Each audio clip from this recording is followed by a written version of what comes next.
I think we can go ahead and get started. So last time we started, which was the first lecture, we talked about kalima.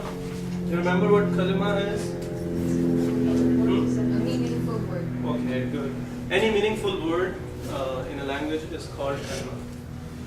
And then we said that what we do is we divide all the meaningful words in categories, and that's called, those categories are called parts of speech. And how many parts of speech do we have in Arabic? 3. Which are those? Ism, fi'l, and harf. Noun, verb, and preposition. Noun is the biggest category. We defined these. What was this? What's the definition? Name of things. Name of things, yeah. People, People, places, characteristics. Yeah, a description of an action without time, and also references.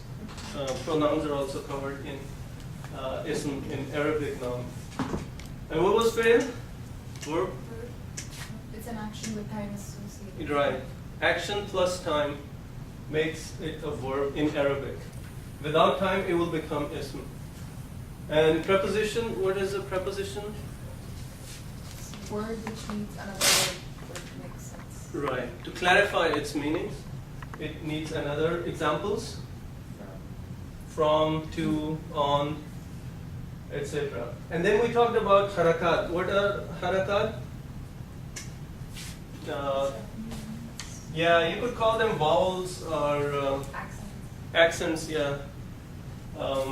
So these are fatha, kasra, dhamma, and then we talked about tanween, which is double dhamma, double fatha, double kasra. Okay, that's tanween. And what was i'rab? It's the harakat on the last letter. Last letter of the word. I'rab is the haraka on the last letter of the word. For example, here, this is a haraka, this is a haraka, but this one is i'rab. The haraka on the last letter. We talked about dimensions of noun. How many dimensions every noun has. And we said that every noun has 4 dimensions. When I write this word, it specifies all 4 things. And which are those? First is the case. Every noun must have a case. And there are 3 cases that a noun can be in. First is nominative, second is objective, third is possessive, like English. And then in terms of gender, a noun can be either masculine or feminine. Third dimension is number. A noun must specify the number. It will either represent a singular or double or plural. So this is where Arabic is unique. No other language that I know of has this double or dual number. They have singular and plural, but Arabic has 1, 2, and 3 or 3 plus. Fourth dimension is kind. So a noun would be either a common noun or a pronoun. And we will inshallah study in detail about all of these. And we started with case. As we said, there are 3 cases: nominative, objective, possessive. And we have to see how a noun changes its form when it goes from one case to the other. And we said we can again divide the category of nouns into further 3 categories based on case. And we started studying first category, which has a name that I will tell you later. That's Arabic term. The identification of this category is that it has tanween in its i'rab. Okay, that the last haraka, the i'rab, would be a tanween. It would either be double dhammas or double fathas or double kasra. So this category has i'rab in its tanween. Has tanween, in its i'rab. And what happens is that in the nominative case, it has double dhamma.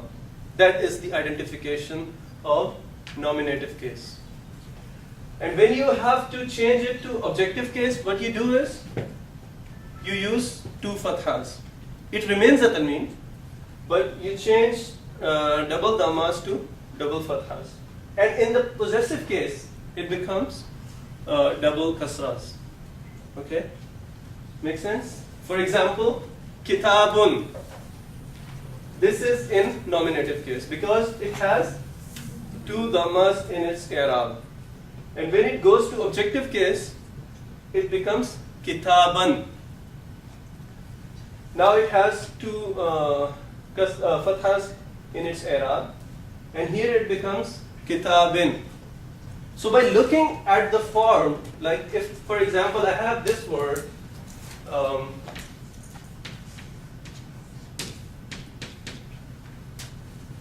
I can tell two things. First thing is that since it has a tanween in its i'rab, it is, in terms of case, it falls in first category. Okay. The second thing I can tell is that since it has two kasras, it is in the possessive case. Okay. So we can now, when we read Quran and we see tanween with the words as i'rab, we can identify that these are nouns, first thing, and then these fall in the first category of nouns in terms of case, and then depending on what the i'rab is, if it is two dhammas, we can be sure that it's in the nominative case. If it's two fathas, it is in the objective case, and if it's two kasras, it's in the possessive case. Alright? Simple? So if we have more words, we can change their cases easily. Like for example, if I have, okay, take this. Sadiq means truthful. Okay. So here it will be sadiqun. Here it will become sadiqan, and here it will become sadiqan. So if I give you any word, you should be able to change the case. Like for example,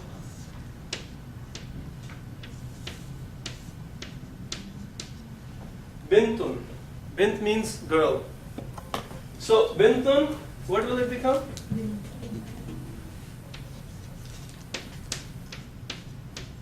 Bintan, and here bintin. Does that mean girl? Girl. Okay. Or daughter.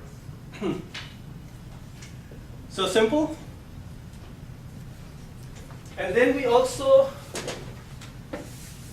had this question, that why do we append this alif in the objective case? And I said that it's important because when we say these words, when we pronounce single words, we don't pronounce the i'rab. Okay? We don't say kitabun. We say kitab. We do pronounce the i'rab when it comes in the middle. Like if you're reading a sentence, and if it's the middle word or the starting word, we will pronounce its i'rab. But if it's the last word, we don't pronounce the i'rab. We stop there. So we say kitab. Okay.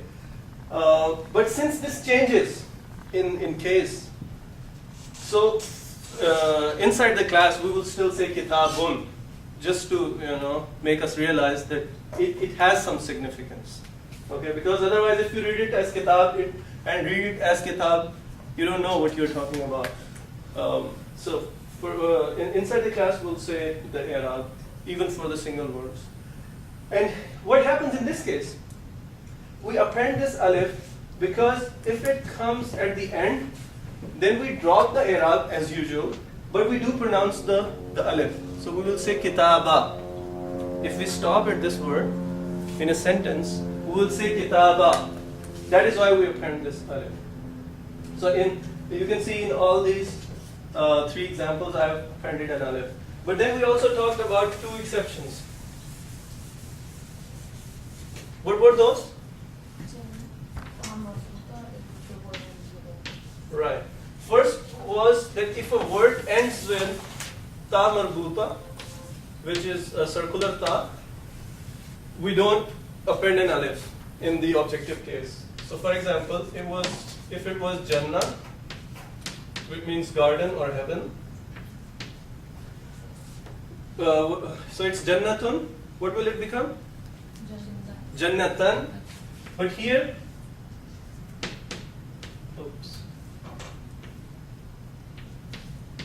Here I have not appended an alif. And here it will become Jannatin. Jannatun, Jannatan, Jannatin. But this is only for circular ta. Here we had the flat ta, mafsuta, and here we did append an alif. And why do we not append alif here? Because we don't pronounce circular ta. We don't call it Jannat. We call it Jannah. Okay. That's why here it remains Jannah. And here also it remains Jannah. The second exception was that if a word ends with this combination, alif and hamza or waw with hamza, then we don't append an alif. For example, sama'un, it has alif and hamza at the end. So here it will become sama'an. I didn't append an alif. Sama'in. And for this, I gave you an example of su'un, evil. This is sky. Su'an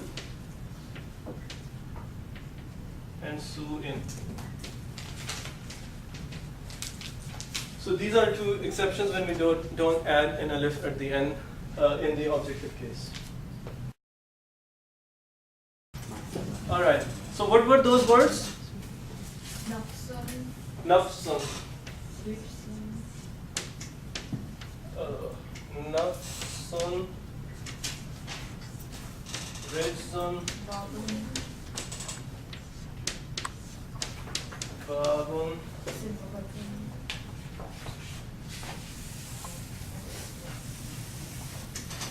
Sibghatun.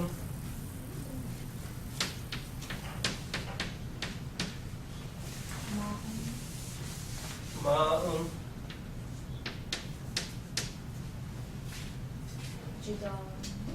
Jidar.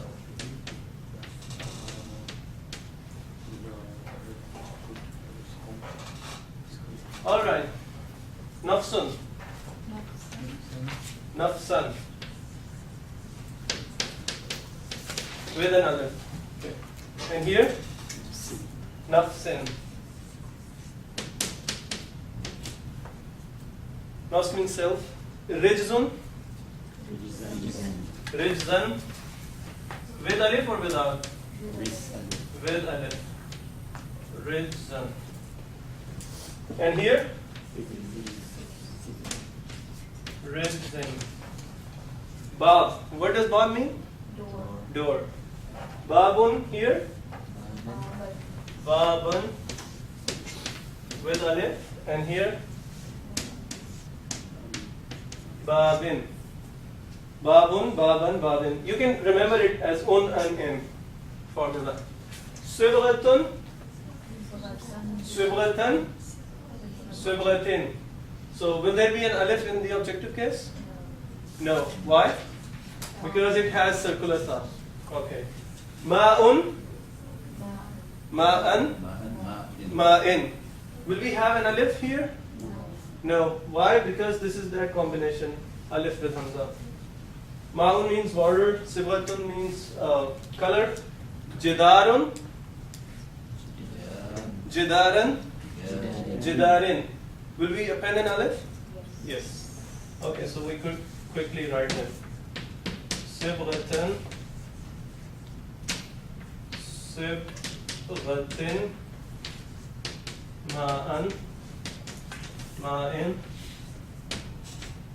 jidaran, jidarin. Right? Now let's study some Quranic verses. So these are 3 verses from the Quran, and in this the noun that we're focusing on is nafs. Okay, that was part of the homework. So see, in this verse you find nafs in which case? Nominative case. Where is it? Here. وَمَا تَدْرِي نَفْسٌ مَاذَا تَكْسِبُ غَدًا وَمَا تَدْرِي نَفْسٌ بِأَيِّ أَرْضٍ تَمُوتُ. So we find it twice, and with tanween we will find out that this is an ism, and this falls in the first category that we just studied, and the 2 dhammas will tell us that it is in the nominative form. Yes. All right, and you can also identify some other nouns. Can you do? There are 2 others that you can identify in this verse. Actually 3, yeah. Alimun, that is also a noun you could identify through tanween. And then Khabirun is also noun, and it is also in what form? Nominative form. You will identify with 2 dhammas. Similarly, this is also a noun, but it is in which form? Objective form. It has 2 fathas, ghadan. Okay. But for now we are focusing on nafs. So in this ayah we found it in nominative case. Now let's study this ayah. And you don't have to read all of it because it's right here. La yukallifu Allahu nafsan. Okay. So which form is it? Objective case. And how do you know? Because it has 2 fathas. And see, it has an alif. Now, okay. So that is the example of objective case. So even with this little knowledge, you should be able to identify nouns from first category and identify which case they have. Right? So it's good if we start implementing our knowledge right from the beginning. That way we'll learn more and we realize that we are really accomplishing something. Now let's see another example. Here the word which we are focusing on is mustaqim. Mustaqim means straight. So in this first word, sentence, that is from Jesus, Prophet Jesus alayhi salam, Inna Allah Rabbi wa Rabbukum fa'buduh hada siratum mustaqim. Okay. Here mustaqimun. So you identify that this is in what form? Nominative form. It has 2 dhammas. So it is from the first category and it is nominative case. Okay. Now let's read the second verse, which is فَأَمَّا الَّذِينَ آمَنُوا بِاللَّهِ وَاعْتَصَمُوا بِهِ فَسَيُدْخِلُهُم فِي رَحْمَةٍ مِّنْهُ وَفَضْلٍ وَيَهْدِيهِمْ إِلَيْهِ صِرَاطًا مُسْتَقِيمًا. It is now this word mustaqiman. Okay. So mustaqimun, mustaqiman. And in this sentence, I'm not reading, here it is mustaqimin. So again, one word, one noun in all 3 cases. So we have examples from Quran. In this, it is in the nominative case. Why? Because it has 2 dhammas. Here it is in the objective case because it has 2 fathas. And here it is in the possessive case where it has 2 kasras. Now let's see how we pronounce it when we are reading it. Since it comes at the end. In the last 3 examples, nafs was always in the middle. So we pronounced it completely, no matter in what form it was. But here we'll see how we'll pronounce it. We'll say mustaqim and we'll stop. Okay? So we'll say, Inna Allah Rabbi wa Rabbukum fa'buduh hada siratum mustaqim. And we'll stop. Okay? And here we'll say, وَيَهْدِيهِمْ إِلَيْهِ صِرَاطًا مُسْتَقِيمًا. Okay? We won't pronounce this i'rab because we don't. When it's the last word, we don't. But this alif, we will still pronounce it. That's why we put it there in the first place, so that we could pronounce it. So we'll say siratam mustaqima. And here, since again there is no alif, and we don't put, so it will be siratim mustaqim. Alright? Makes sense? So now when you read Quran, now it's your exercise that read 5 verses and identify all the nouns that you can and mention their cases. Alright. So this is the first category. We have studied, yes. Yep. Okay. So the first category is which has tanween in its i'rab. And this is the biggest category. Actually 80 to 85% nouns fall in this category. And then there is a second category. Okay, let's give it a name first. In this category, what happens? The i'rab changes. When you go from nominative to objective case, it changes. And from objective to possessive case, it again changes. So its name is mu'rab. Mu'rab. Mu'rab is from i'rab. Okay? And the other word is munsarif. Munsarif is from insiraf, which means to change, to rotate or to change. So it means, mu'rab, munsarif means those words whose i'rab changes in all cases. You don't have to remember it, just for your reference. You may write once and then forget. We'll call it first category. Okay. Now the second category. What happens in second category?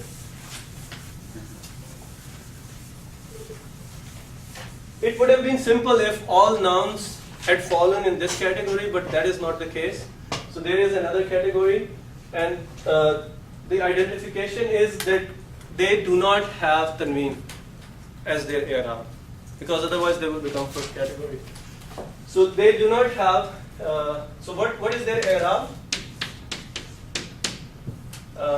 They have a dhamma here, and it changes to fatha.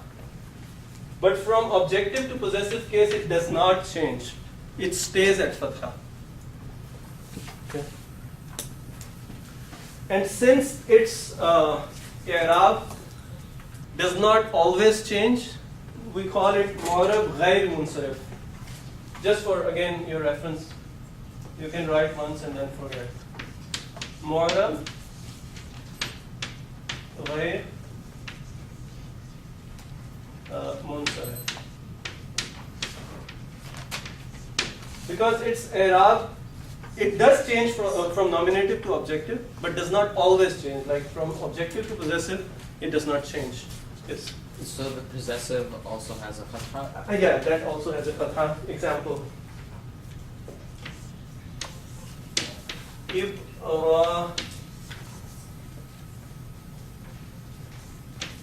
Ibrahimu. Okay. Ibrahim, we know the name Abraham. It becomes here Ibrahima, and here it remains the same. Ibrahima. So Ibrahimu, Ibrahima, Ibrahima. Yeah. And since we don't have tanween, we don't have to add an alif in this category. Okay.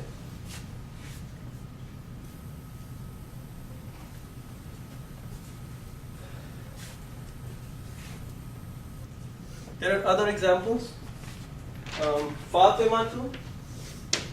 Oops. Fatima. Tu. These are names, okay. Fatimatu. What will it become here? Fatimata, and here Fatimata. Okay. And again, we don't pronounce the i'rab, so we just say Fatima in all three cases. But it actually will change. And probably it's your exercise to find Ibrahim, the the two forms, because third is the same as the second, the case.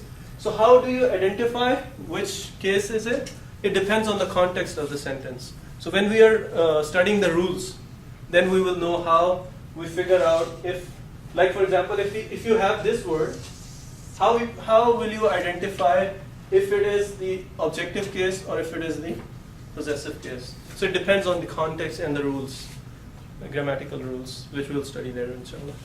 There was a question here. Yes. What were you trying to explain again from Ibrahim or Ibrahim? These are, remember, we're studying the three cases that a noun can be in. And we are trying to know all the nouns and what their forms are when they are in one of these cases. So first we studied this category, in which 80 to 85% nouns fall. They have tanween in their i'rab, and it changes this way. Okay. It's possessive? It's 80 to 85? No. 80 to 85% nouns, like for example, there were so many examples. Salihun, any noun that has tanween is from this category, and its i'rab changes this way. Oh, so Okay. first type is one with tanween? Right. And now we are studying the second category, second type. What is that? Here I wrote Mora Ghair Munsarif, which does not have a tanween. Okay. So in the nominative case, it will have a dhamma. In objective case, it will have a fatha here in the i'rab. See, and in the possessive case, it will remain a fatha. So that's second. Second category. And now we are. What does it mean? It's just a second category. Its name is Mu'arrab Ghair Munsarif, if you wanna write. But we'll call it second category for So our 80 use. to 85%? No, this category has 15 to 20%. I'm asking you, first type is 80 to 85. Yep. Okay, so now examples. Ibrahimu, Fatimatu, what will it become here? Fatimata and Fatimata.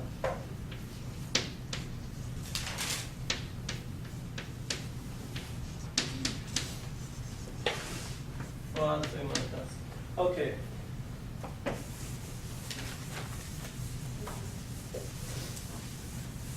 Some other words.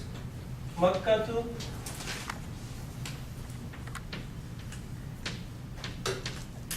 Makkah.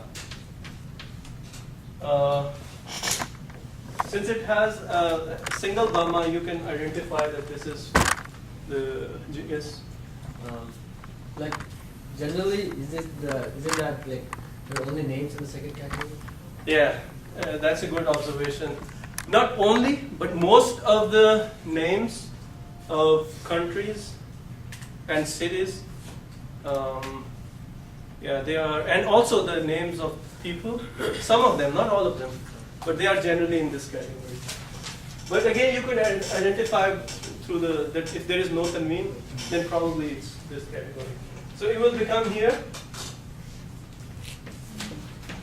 Makkata and Makkata, right? So now we're studying that category, third category, and they have no identification. Like the first category had tanween in i'rab, second did not have a tanween, and this category there is no rule. Actually, there are two, not complete rules, but they apply. But normally we'll say we'll just remember those words. So for example, Musa. Okay. So in the nominative case, it is Musa. In the objective case, it will remain Musa. And in the possessive case, it will remain Musa. So they do not change.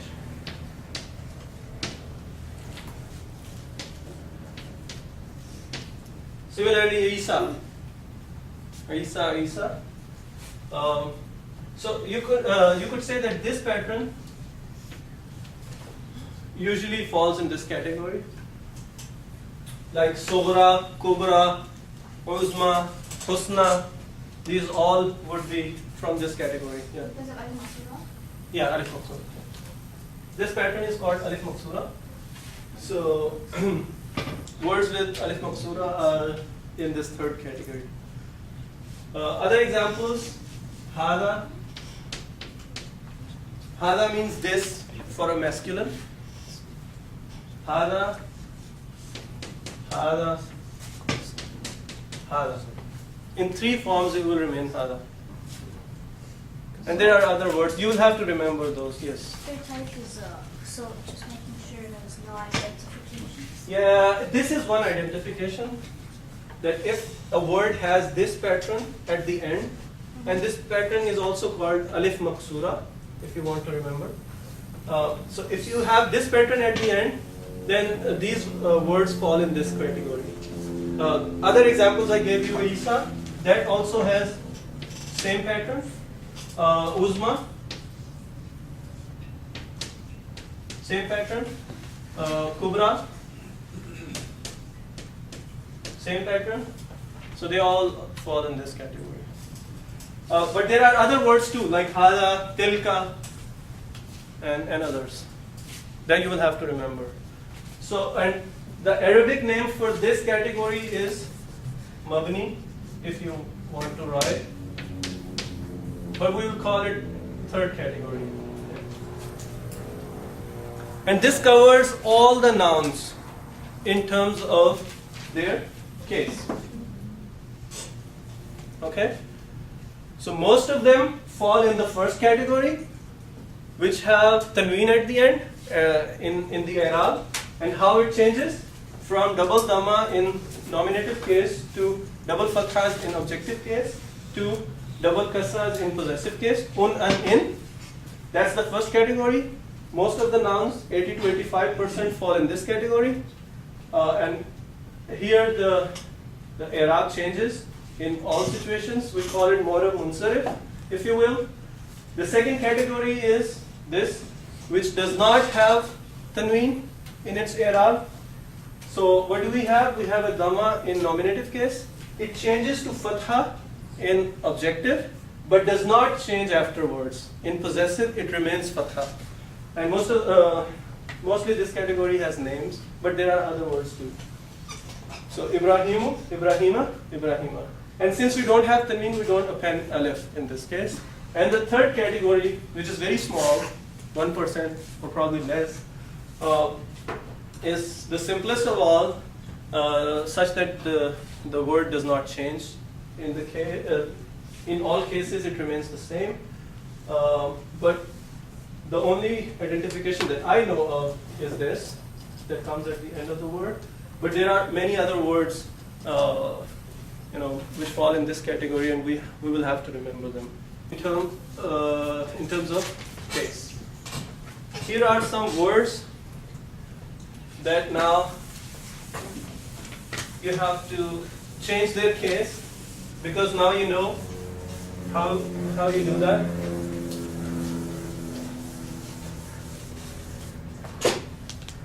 All right.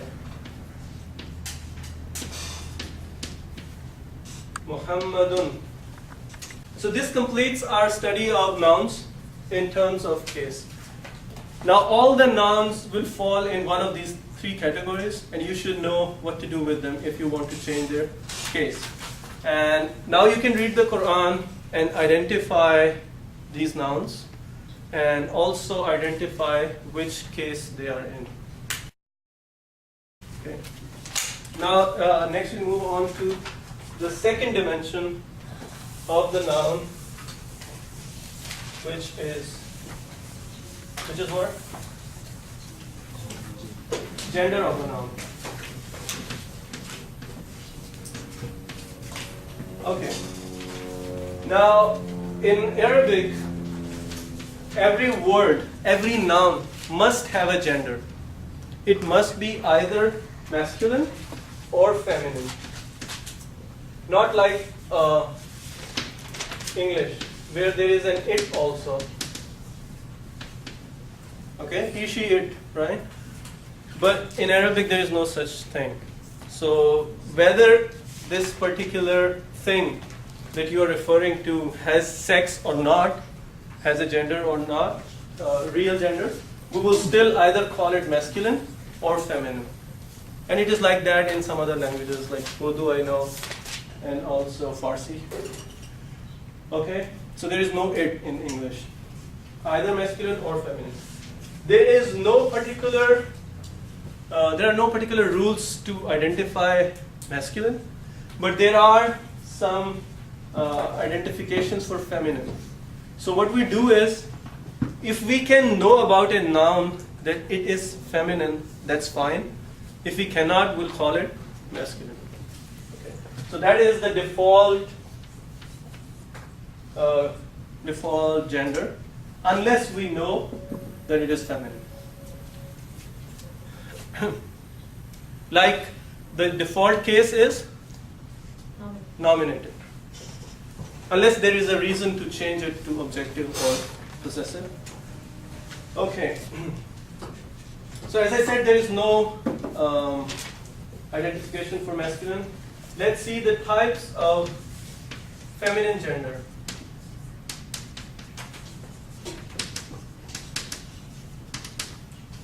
So the first, I would call them, these are my names, okay? Real feminine. So real feminine are those nouns that are for those objects that really have female gender, okay? And so I will call them real feminine nouns. And some of them have an identification and some don't. For example, if we call Ummun,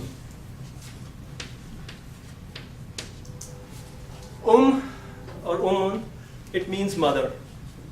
And we know that it's feminine. So it is a real feminine.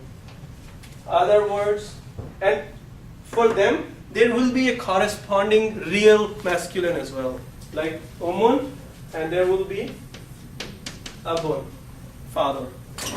Okay? If there is Khalatun, there would be Khalun. Auntie and uncle.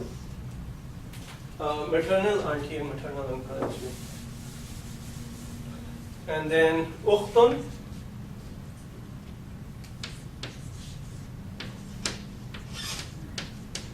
And then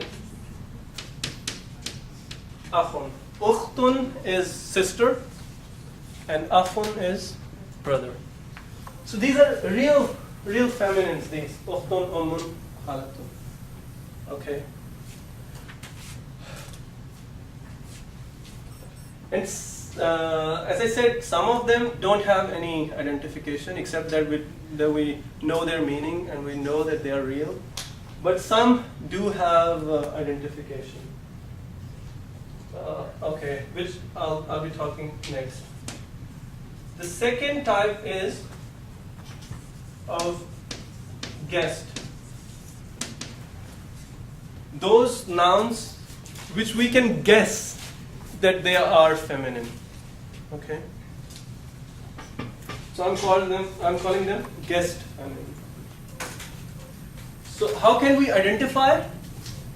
It is simple. They have circular ta at the end.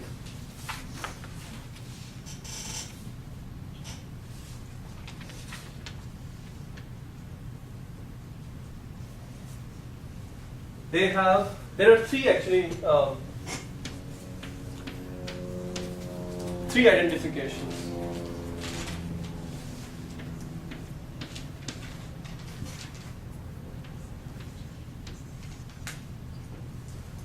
These are three identifications. If they come, any of these come at the end of a word, we can guess that it is feminine. Okay? For example, Jannatun.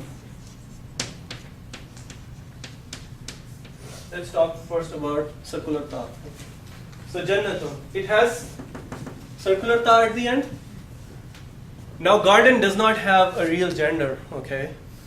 But since we know that this word has this circular ta, we can guess that it is feminine. So when we, in a sentence when we say, we'll say it as a feminine, as though it had female gender. Okay? That's why I'm saying they are guessed feminine. Then we can guess from the shape of the word if it has a circular ta at the end. Okay?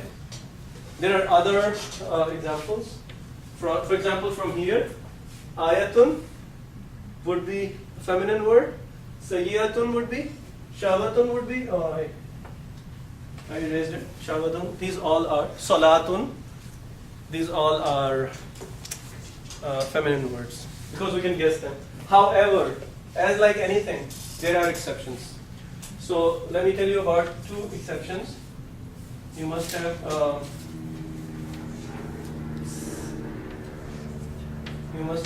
heard this word, khalifa, khalifatun. Although it has circular ta, it is masculine. Okay, khalifa means caliph. Can we not go by the meaning rather than what we have at the end of the word, like that is circular ta? Mhm. Like khalifa sounds like a meaning, Right. semantic wise. Right. I mean, it's really, Yeah, that's why it's an connotes exception. masculinity. Yes, that's why it's an But a exception. gender is like a womb, like, that's circular. But well, Gives you comfort, hosting, I mean, those kind yeah, of you could things. explain, but there are some other words which you might not be able to explain, but they just have gold tha, that's why you call them. But yeah, some maybe most of them you can stretch and Right. kind of explain. Like salah, how would you say it's feminine? I don't know. Maybe you could stretch it. Like What is it? it's feminine. It's yeah. feminine? Yeah, Okay. because it has circular ta. Okay. So it's up to you. I would say that it's let's go with the gold tha thing, not circular tha thing. The goal is in Urdu. So circular tha, but remember the exceptions because exceptions are only few. Khalifa, and then Allamata. It again has circular ta, but it is masculine. So these are exceptions. But most of the words which have circular ta are feminine. So from masculine to feminine, what I'm gonna do is put a fatha at the last letter and append circular ta. For example, as I just said, khalun, which means maternal uncle, I would drop its i'rab and add fatha, so it will become khala, and then I will add this circular ta at the end, so it will become khalatun. So that is a way for you to make feminine words from masculine words, masculine nouns. Okay? Examples. We said Muslimun.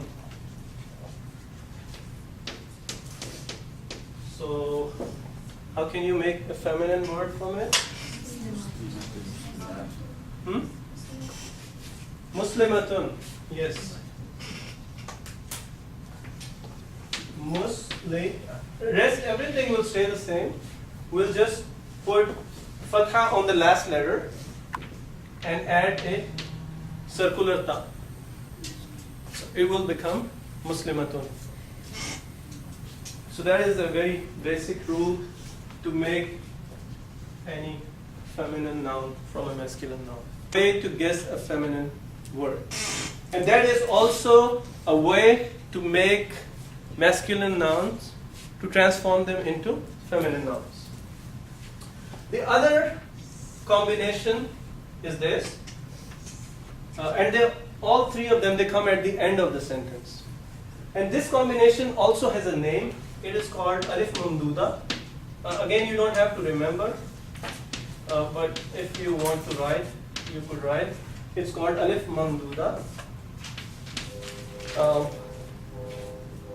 So if a word has this combination at the end, that is also a feminine. Like for example,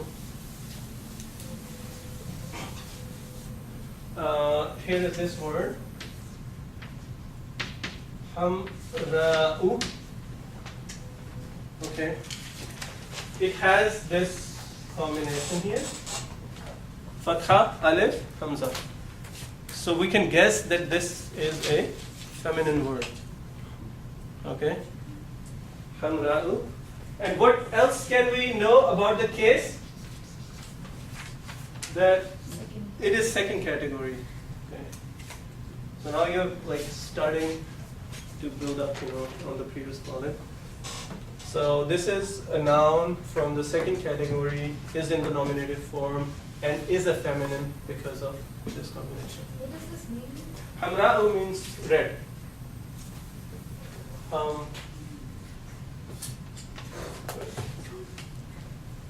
And then there are other words like khadra'u, that would mean green. Okay.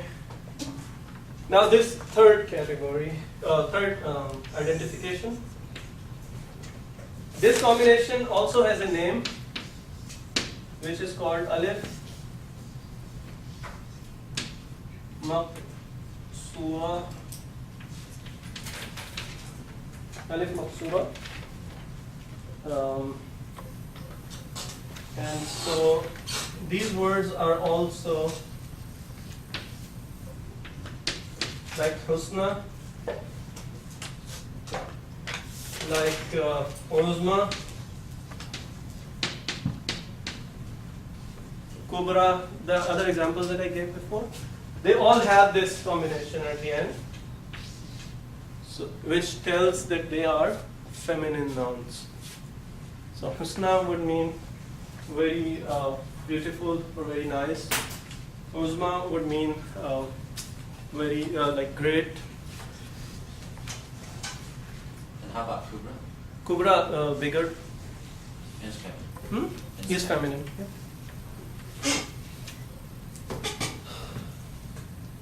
All right.